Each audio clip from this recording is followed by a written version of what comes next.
Alors, donc, l'ASMAD, qu'est-ce que c'est? À part que ce soit un acronyme assez difficile à prononcer, c'est les soins à domicile pour la région du Nord-Vaudois. Notre travail, c'est de permettre à la population de rester en santé à domicile. Donc c'est un éventail de prestations qui est extrêmement large. Je vous ai mis ici quelques exemples. C'est notamment de l'aide pratique par l'entretien du domicile, de l'aide à la toilette, aux actes de la vie quotidienne. On livre des repas à domicile, on fait aussi toute une série de soins, prise de médicaments, changer des pansements, etc. Et ça va jusqu'à la biotélévigilance, donc c'est ces montres sur lesquelles on peut, enfin c'est pas des montres, c'est des bracelets sur lesquels on peut appuyer pour appeler à l'aide si on est seul chez soi et atteint dans sa santé. Ce n'est pas rendre justice à l'éventail de ce qu'on fait que de le résumer aussi vite, mais voilà, c'est vraiment un panel de prestations qui est très large. C'est une douzaine de professions différentes dans nos unités. C'est du travail 7-7, 24-24, dans un cadre légal qui est très complexe, puisqu'on est dans le domaine de la santé, on est financé en partie par l'État. Donc voilà, c'est un domaine d'activité qui est assez riche et dont on ne soupçonne pas la complexité. À noter que donc, nous sommes une des 7 entités régionales qui faisons les soins à domicile sur le territoire vaudois. On couvre le plus grand territoire parmi nos 7 homologues, nos 6 homologues, pardon. Et puis ça fait de nous la plus grande association en termes de territoire, en termes de volume de prestations et aussi en termes de nombre de collaborateurs. On est environ à 930-940 collaborateurs aujourd'hui, donc c'est pas rien en termes RH, c'est déjà une très grande structure. Avec, vous le voyez ici, la répartition, évidemment une grande majorité de personnel de soins, des auxiliaires, des infirmières, des ergothérapeutes, des ASSC, et puis environ 20% de personnel administratif d'encadrement. J'ai choisi de vous présenter l'organigramme, non pas pour que vous le reteniez, mais simplement pour vous donner une idée de la structure telle qu'elle est. Donc on a à gauche les organes de gouvernance, en haut les CMS régionaux, donc qui vont amener les prestations auprès des clients. Au milieu, les unités spécialisées, on va dire, qui vont amener un certain type de prestations sur l'ensemble du territoire. Et puis en bas, les services support et administratifs. Donc nous, ressources humaines, on est en lien avec toutes ces unités différentes. Et encore là, c'est une version simplifiée. Voilà, ce tour d'horizon étant très brièvement fait, donc je voulais me présenter en quelques mots. Donc moi, ma carrière a commencé dans un domaine qui n'avait rien à voir ni avec la santé ni avec les ressources humaines. J'ai fait un apprentissage de bijoutier à la Chaux-de-Fonds. Et puis j'ai ensuite travaillé 2 ans à Genève dans la haute horlogerie, une marque que vous reconnaîtrez peut-être. C'est moi qui soudais les cornes du bracelet sur la carrure. Et je dirais c'est là où j'ai eu mes premiers contacts avec finalement l'organisation du travail dans une manufacture, tous les tenants et aboutissants autour, et ça a commencé à me faire réfléchir, quand il est vrai qu'il y avait pas mal de sujets de réflexion. Et pour résumer, j'ai ensuite décidé de reprendre des études et j'ai obtenu un master en psychologie du conseil et de l'orientation à Lausanne, et avec aussi une partie en psychologie du travail.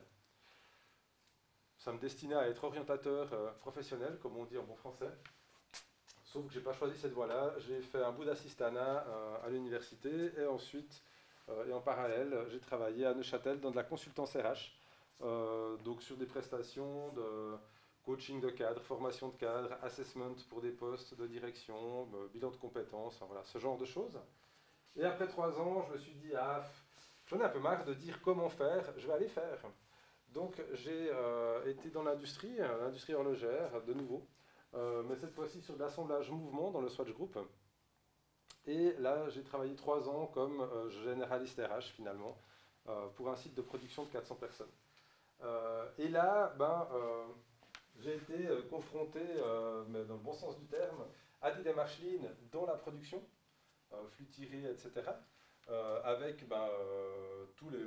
énormément de points d'intérêt que j'y trouvais.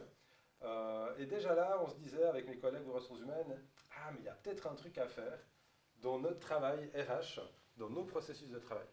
Sauf qu'à ce stade-là, on n'en a rien fait. J'ai fait le brevet RH, et puis depuis 4 ans maintenant, bientôt 4 ans, je suis responsable RH pour les CMS du Nord-Vaudois.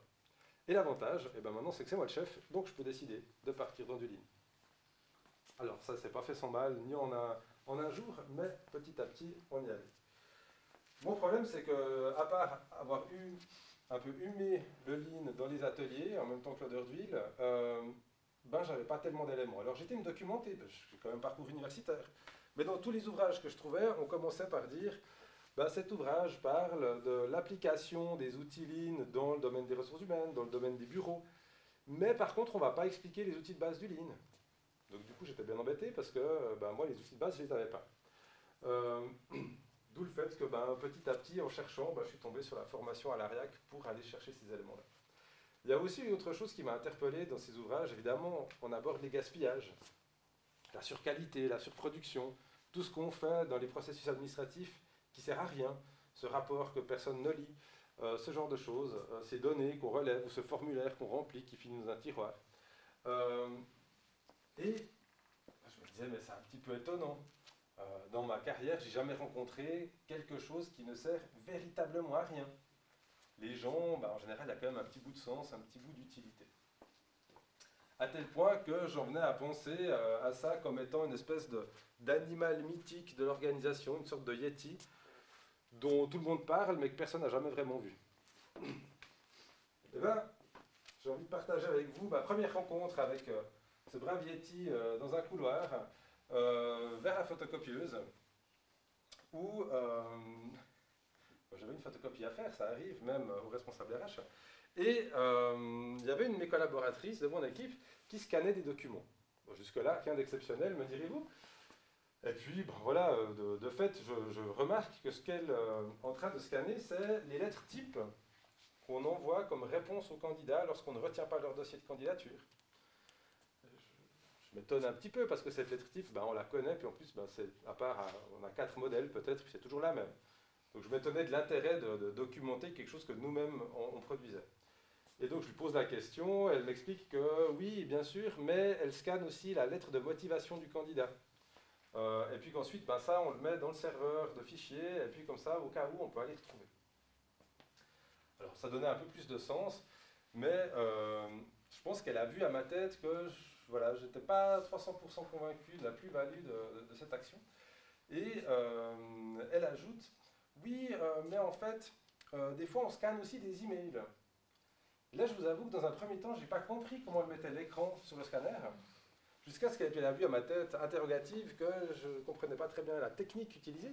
Et c'est là qu'elle m'explique que d'abord, ils étaient imprimés. Donc ça, on ne fait plus. Donc ça, c'était ma première rencontre fugace avec cet animal farouche qu'est le yeti de l'organisation.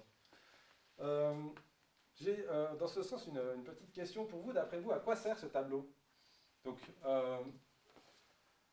on y trouve un numéro qui semble être peut-être un numéro d'annonce, de poste, on ne sait pas très bien, une date, qui a fait l'action, des destinataires, et puis des objets qui semblent être des intitulés de poste avec des taux d'occupation.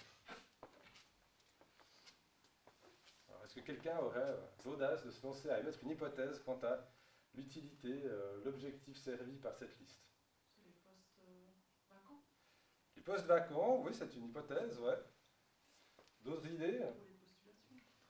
Ou les postulations, oui, ça pourrait. Donc ça, je l'ai trouvé, il était maintenu à jour, je l'ai trouvé sur le serveur de fichiers du service. Et en fait, la réponse à la question qui est à l'écran, il ne sert à rien. Il sert vraiment à rien. Pourtant, il était documenté, à jour, etc. Mais il sert à rien. Parce que personne n'allait le regarder, c'est des données dont on n'avait pas besoin, mais qui étaient pourtant diligemment alimentées. Donc ça, on ne fait plus non plus. Voilà, donc du coup, le constat, c'était quand même de se dire, voilà, il y a quand même 2-3 choses qu'il va falloir changer dans tout ça. Et puis, on a abordé les choses de la manière suivante. Donc, dans un premier temps, 2016-2017, on a remis à jour un peu les choses, j'ai envie de dire un peu d'une manière un peu spontanée. Et puis, donc en 2018, il y a une année, j'ai fait la formation avec David. Et puis, ça m'a ensuite permis d'aborder l'automne dernier un chantier Lean au sens strict du terme, avec les outils, etc., et mon équipe sur ce processus de recrutement. Alors, peut-être pourquoi le choix de ce processus-là? Alors, on est dans une activité qui, je vous le disais, est complexe, mais en plus qui grandit. On a vraiment une activité qui est de plus en plus importante, donc nos équipes sont toujours en sous-effectif. Donc par rapport à ça, il y a un gros enjeu, c'est de fournir du personnel aux équipes de travail en temps et en heure. C'est quand même quelque chose de très conséquent chez nous, puisqu'on est entre 140 à 170 engagements par an, 5000 candidatures environ par année traitées dans le service, et en continu, on a 25 à 40 postes en cours de recrutement. C'est assez énorme pour un service RH, surtout que pour faire ça, j'ai environ un poste et demi. Voilà. Donc c'est clair que tout ça, c'était un ensemble d'enjeux, et puis tout n'allait pas pour le mieux, comme vous l'aurez compris, puisqu'on scannait des emails. Mais les constats, c'est qu'on avait des délais qui étaient beaucoup trop longs dans la publication des annonces, dans le tri des dossiers. Donc là, le tri des dossiers, on avait parfois 200 à 300 candidatures non traitées. Parfois, ça veut dire des délais dans le traitement de 2 à 4 semaines. Et puis, évidemment, étant donné que c'est une étape préalable nécessaire pour déclencher la suite, tout prend du retard. Donc après, aller expliquer aux cadres pourquoi ça prenait 1 mois et demi pour qu'après avoir demandé un poste, ils aient enfin un dossier de candidature, c'était un peu délicat. Il nous est arrivé d'oublier des postes.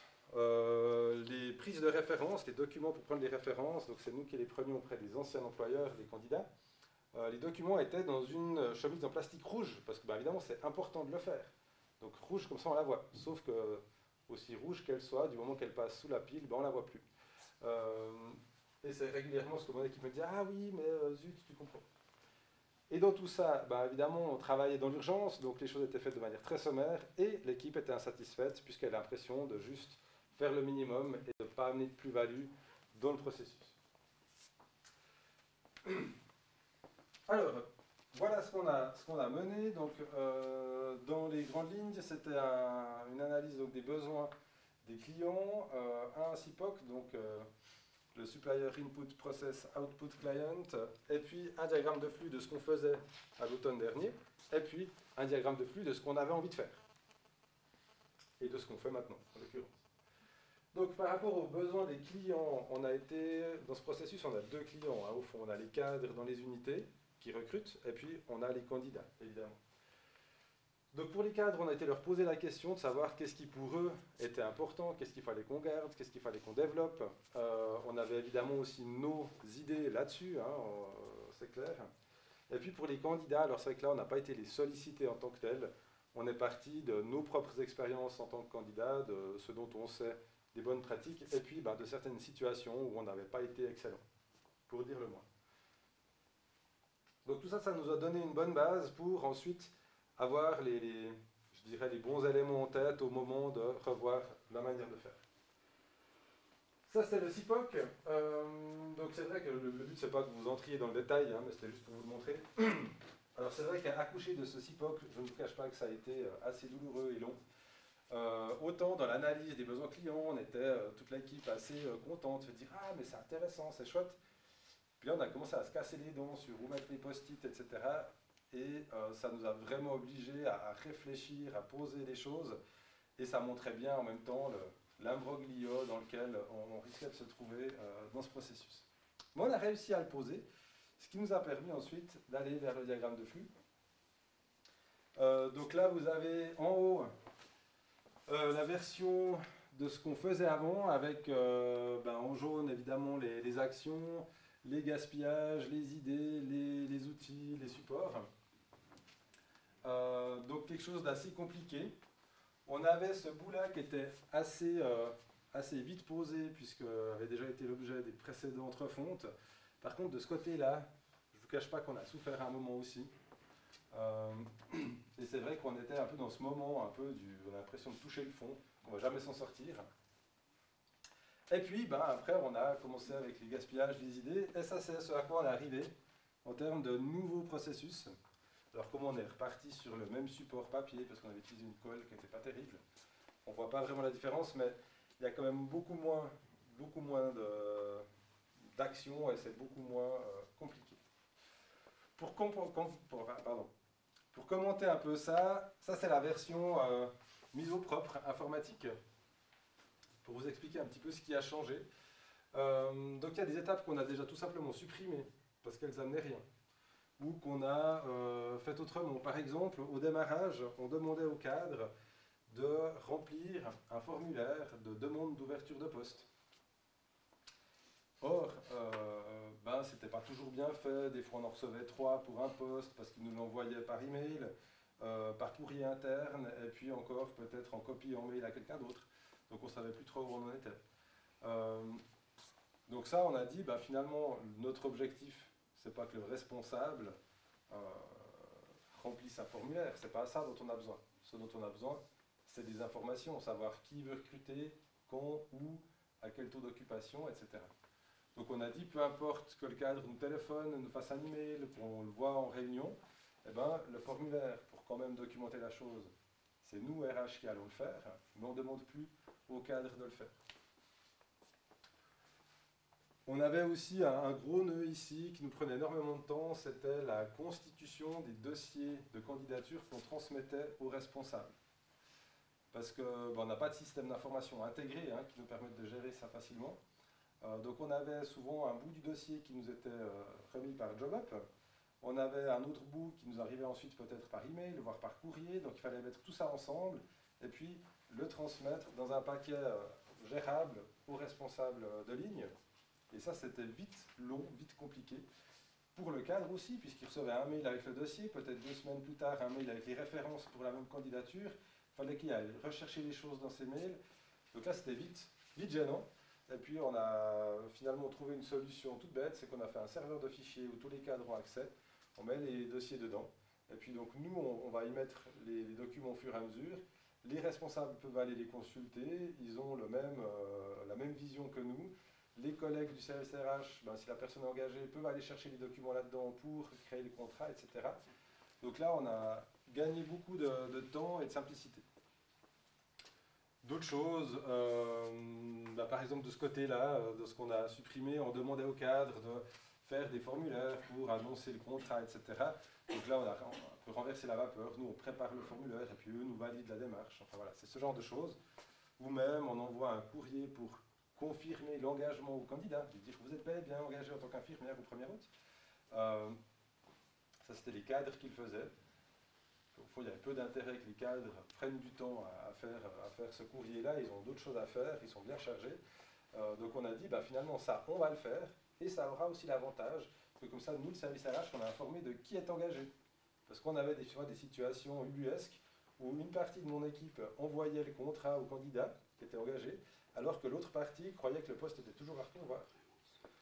Donc là, comme ça, on a vraiment centralisé les choses et surtout coordonné pour finalement améliorer aussi les choses du point de vue du client, c'est-à-dire qu'il ait moins de démarches, moins d'interactions, moins d'interlocuteurs différents, moins de coordination à faire. On a aussi cherché à faire, à quelques occasions, quand c'était possible, des flux parallèles. Dans la logique précédente, on était vraiment dans une chose déclenche la suivante. Alors bien sûr, il y a des étapes interdépendantes là-dedans, mais on était dans le cas où le responsable voyait en premier entretien un candidat, le voyait une semaine après en deuxième entretien, ensuite organisait peut-être encore une matinée d'essai sur le terrain dans une tournée pour voir un peu ce que c'était le travail, et au terme de tout ça, nous contactait en disant « Ah, j'aimerais bien engager M. Dupont, pourriez-vous me faire une projection de salaire et puis prendre des références ?» Voilà, on a beau être efficace et compétent en ressources humaines, ça prend quand même un peu de temps. Donc tout ça, ça s'ajoutait et ça allongeait beaucoup les délais. Et puis là, on a dit, finalement, ça n'a pas besoin d'être toujours tout l'un derrière l'autre. Et là, ici, typiquement, du moment que la personne elle est par exemple retenue pour un deuxième entretien, le cadre nous informe ou bien on le contacte, et du moment qu'on a cette info-là, on va enclencher la prise de référence. Comme ça, arrivé au terme du dernier entretien, idéalement, le cadre, ici, il nous a transmis les infos, il a une proposition de salaire, il a des références, et on peut avancer plus vite. Et dans tout ça, on a aussi pu inclure quelques éléments qui amélioraient la qualité de sélection des candidatures. Typiquement, quelque chose qu'on ne faisait pas et que par les simplifications qu'on a amenées, on a pu mettre en place, c'est typiquement, une fois qu'on a trié les dossiers, retenu les dossiers intéressants, on appelle les candidats pour un petit entretien téléphonique de 10 minutes, c'est pas très long, mais simplement pour déjà en savoir un tout petit peu plus. Auparavant, un cadre convoquait une infirmière qui avait postulé pour un poste à 50% et dans l'entretien réalisait que le poste ne correspondait pas du tout à ce qu'elle imaginait, qu'elle allait me faire des soins auprès des patients, mais qu'en fait c'est un poste plutôt dans la gestion du bureau, de la prise en charge par exemple, ou que par exemple elle voulait en fait à 80%, puis qu'elle imaginait avoir l'entretien à 50, puis discuter du 80, sauf que c'est peut-être pas le budget que nous on a. Et rien qu'avec ça, ça nous permet de transmettre au cadre vraiment des candidatures qui correspondent et qu'eux ne perdent pas de temps. Voilà un peu ce qui nous est arrivé là-dedans. On a aussi mis en place des aspects de management visuel. Là, vous voyez l'état actuel des choses. Je ne vais pas dire le produit fini, parce que certainement qu'il va encore évoluer. Donc ça, c'est un des murs de notre bureau qui est consacré au suivi, au pilotage du processus recrutement.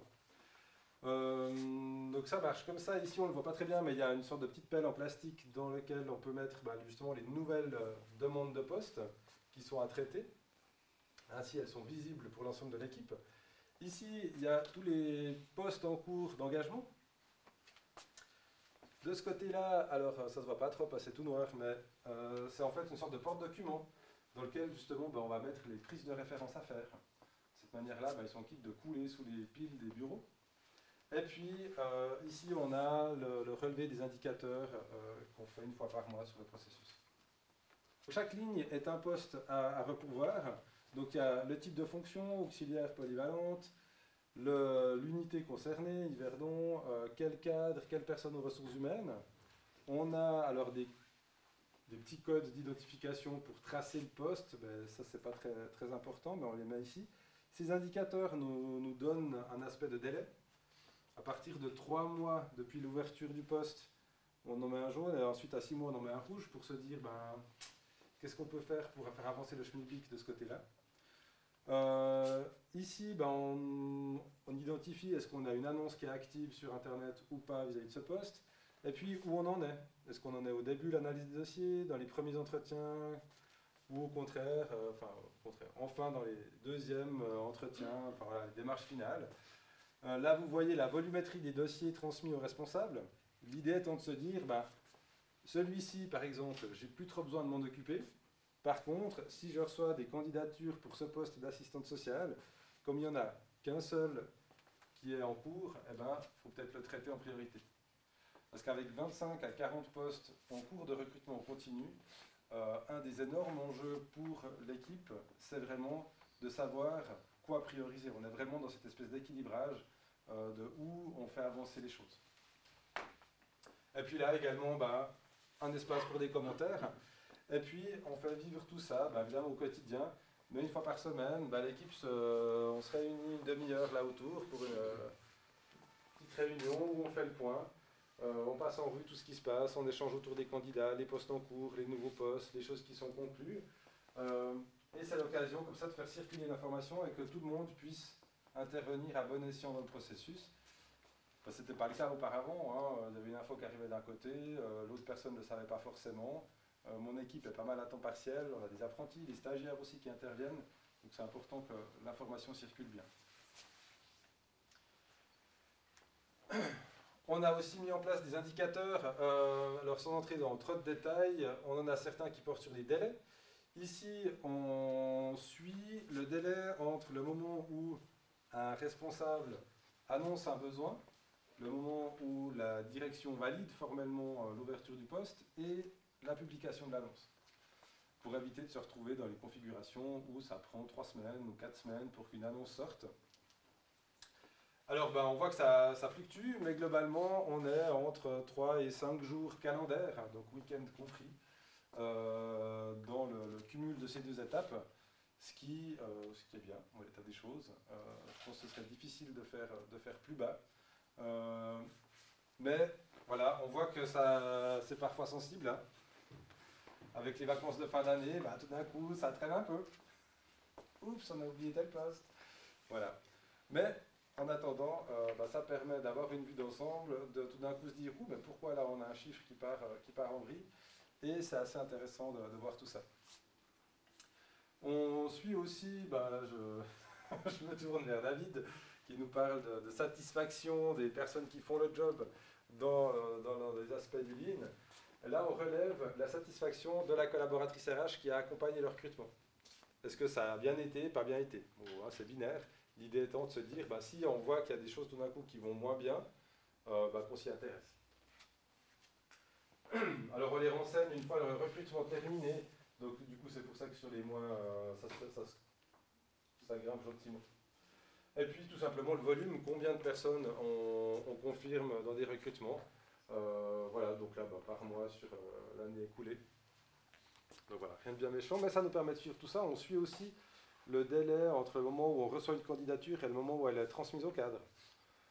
C'est un peu compliqué à faire sans système d'information dédié, mais on y arrive, et puis ça nous donne quand même une indication pour dire, en gros, en 2 semaines, on arrive à traiter, à contacter le candidat, à récupérer éventuellement les copies de diplôme ou de certificat de travail. Il faut savoir que nos candidats dans le domaine de la santé sont de très mauvais élèves dans leur candidature, et en général, il nous manque toujours des bouts, donc on doit toujours recontacter, obtenir le plus, etc. Alors, qu'est-ce que ça a eu comme effet, tout ça? Alors, le chantier en lui-même, le travail qu'on a fait ensemble, déjà, il y a un bout où, moi d'abord, je partais en me disant, il faut qu'à chaque séance, j'ai toute l'équipe. Bon, j'ai vite déchanté, parce que c'était juste impossible, entre les temps partiels, les congés, les vacances, les impératifs de tout le monde. Je me suis dit, on va faire au mieux, prendre le maximum. Et résultat, dans toutes les séances de travail, il n'y avait jamais toute l'équipe, tout le service, mais une bonne partie quand même. Et mine de rien, ça a bien marché. Les gens qui n'étaient pas là à l'une raccrochaient le wagon, prenaient le truc en route, le poussaient un peu plus loin. Et ça, c'était très intéressant à voir que finalement, en tout cas moi c'est une croyance que j'avais, c'était que pour bien faire, il fallait avoir tout le monde. Et en tout cas, dans ce cas-là, ce n'était pas du tout le cas. Ce qui était très chouette, c'est que ça a été une vraie émulation d'idées autour de ce diagramme de flux. Je dirais indépendamment peut-être de tensions ou d'enjeux personnels qu'il y aurait pu y avoir, en remettant, avec notamment l'analyse des besoins clients, la notion de plus-value pour le client, que je leur ai répété, je pense, 150 fois, ça remettait finalement l'église au milieu du village, et tout le monde était d'accord sur le fait de dire, oui, il faut qu'on réponde aux besoins de nos clients. Et du coup, finalement, que ça implique des changements dans mon travail, que ça implique peut-être que nous RH on reprenne une tâche des cadres, ou le contraire, qu'on en donne une, c'était moins lourd d'enjeu, c'était moins sensible.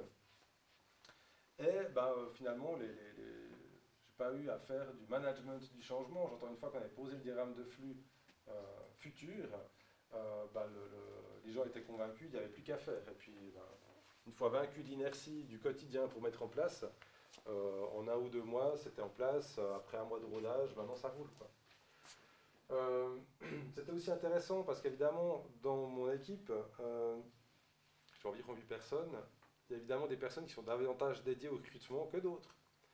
Et il y avait un peu la tendance pour celles que ça ne concernait pas de dire non, ça c'est pas mon dicaster, je laisse à un tel. Et là, de fait, ça a mis tout le monde ensemble, autant celles qui travaillaient dessus que celles qui travaillaient moins, pour vraiment réfléchir à comment ça pouvait aller mieux, comment on pouvait faire de manière plus simple et de meilleure qualité. Et puis tout ça, on l'a fait sans investir particulièrement, sauf qu'il a fallu négocier un peu les post-it pour les diagrammes, ainsi que les aimants qu'on voit sur le whiteboard. Mais mis à part ça, on a vraiment fait avec les moyens du bord, sans développer un système d'information particulier, etc. Et on a vraiment pu améliorer les choses. Alors concrètement, qu'est-ce que ça a donné? Alors là, on n'a pas de chiffres, mais globalement, maintenant on sait qui on recrute, où, quand et comment, ce qui est quand même déjà pas mal. On tient du délai en termes de publication d'annonces, de traitement des candidatures. On n'a plus 300 dossiers non traités dans JobUp, ce qui était quand même un peu mon cauchemar. L'expérience client, donc au niveau des cadres, les retours sont vraiment positifs. Les cadres nous disent c'est plus simple, c'est plus pratique.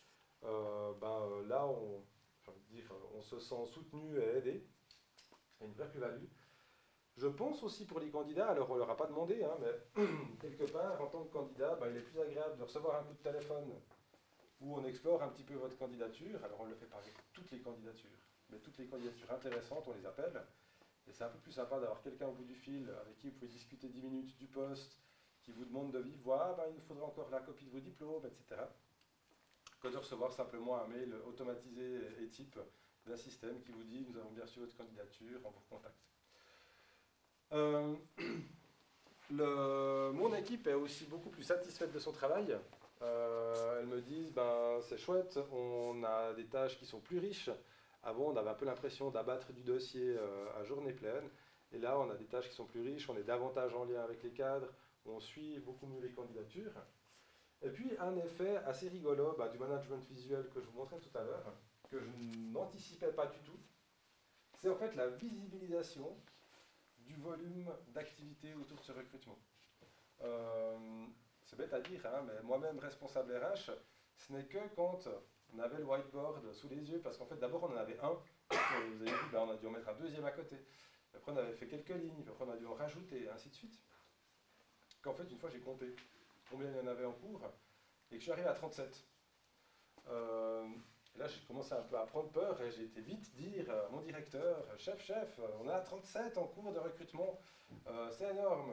Et petit à petit, l'idée a fait son chemin. Comme ce tableau, il est visible dans le bureau, ça a contribué, je pense, à faire entendre aussi certains besoins du service par rapport à des forces de travail et des moyens là-dessus.